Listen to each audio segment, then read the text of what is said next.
Okay, this video is going to be on my injuries.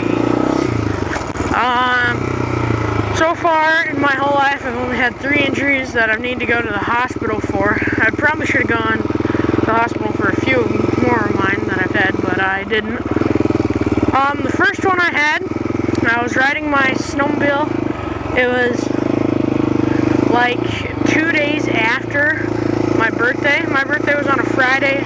This was the Sunday after it, and I'd just gotten this 4-wheeler, and I'd only gotten to ride it for a day. And I really liked it, and I was riding it around. Well, it got dark, so I put it away. Well, the next day, my dad surprised me, and we went out on the road with some of our friends. One of them, we call him Doty. He's got a shop on the outskirts of Fort Dodge. It's Doty's something. It's kind of by the Fort Dodge pool, if any of you guys know where that is. Probably not. But, yeah. He was riding with us, a guy we call Captain. He got his nickname because on the first trip to Yellowstone, where they took the bus, we have a party bus to go out to Yellowstone with. He sat in the back and got smashed on Captain Morgan, and that's how he got his nickname, Captain.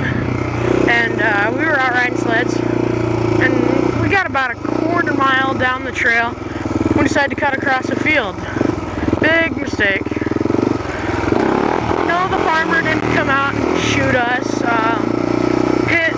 He had an electric fence that was about 6 or 8 feet away from his neighbor's fence line. And there were some snowdrifts that had accumulated on the fence line. But they were hard as a rock from all the wind and shit blowing them, packing them in. And I decided I was going to be all cool and hit the drifts and jump them and shit. And while I was doing that, Doty drove through the electric fence and it wrapped around him.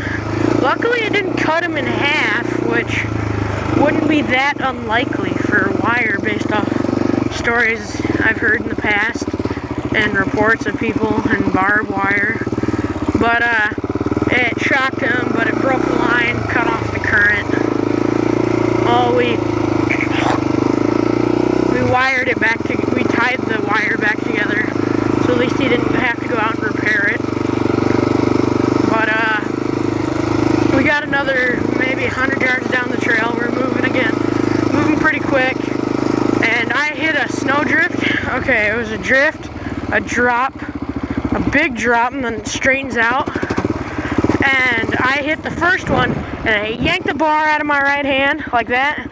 And I hit the next one, still flat, was in the air. And when it landed ski, front right ski down, dumped the sled over, bent the carbide on the sled, and then the sled skidded along on its side for another 100 yards. And I slammed onto my right shoulder, and it chipped a piece of bone off in my shoulder.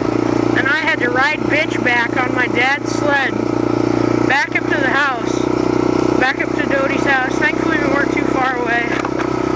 Get in the truck, go home, change out of the snow gear in case they wanted to cut it off for some reason.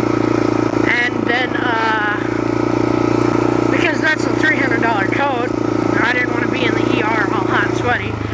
And we went to the ER, they x-rayed it, found the bone chip. We got the chip taken care of, and then I had to do physical therapy. I had 12 sessions, which was 6 weeks of physical therapy, which was kind of nice because I'd get out of school every now and then for it. Yeah, it was do that, and at the end of that, I was in the gym at school in the mornings. In the mornings, you can go to the gym, but you can't go to your classes in the mornings earlier or anything till 8. And I usually get there about 7:45 because my mom teaches. And teaches in the same building. She was my teacher last year. So I was in the gym, my shoes were wet because all the ice melting. And on the sidewalk out front, and I was walking to the locker room, and my ankle slipped and it bent my ankle like that, sprained it, and bruised the tendon, holy shit, that scared me. And bruised a tendon, I want to say. I may be wrong on that terminology, but it did some damage. I got all healed up and I could ride again. It's having fun. And about 2 weeks ago, I did the same thing during a game of indoor hockey. And there were some racquetballs. Oh, there's Shannon again.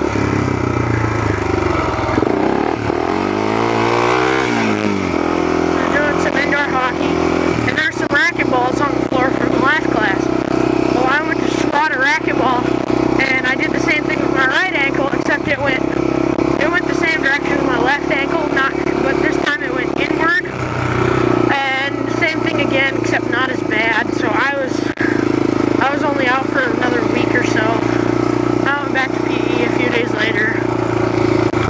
But it's what you have to do for those sprained ankles, is you get a bucket, fill it up with cold water, put some ice in there, wait till most of the ice melts, but there's still a few small chunks, so you know it's really cold. And just below or just above the freezing temperature, and you gotta dip your whole foot in there for three